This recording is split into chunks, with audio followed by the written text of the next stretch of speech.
11 years old ako nito nung nangyari to. Yung tita ko, meron siyang Lady of San Juan de los Lagos na manika. Sa di malamang dahilan, yung buhok nito humahaba. Kaya ginugupitan pa siya ng tita ko at ang pilik mata niya parang totoo. Matagal na siya kay tita at kapag may malalaking selebrasyon, pinalalagyan ng tita ko sa mga tao niya ng pera, prutas at kandila. At palaging pinapaalala sa amin ng tita ko na wag niyong kukunin yung pera.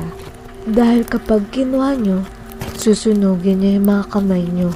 Yung ate ko, takot kay Lady of San Juan. Kasi, nung nakalagay ito sa ibabaw ng Chinese cabinet,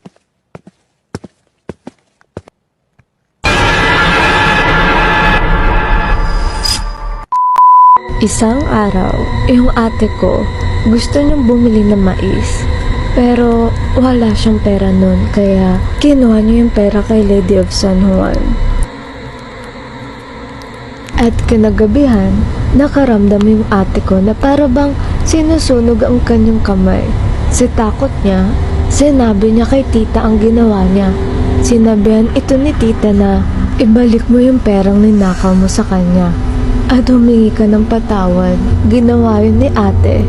At simula nun, hindi na lumalapit si ate kay Lady of San Juan.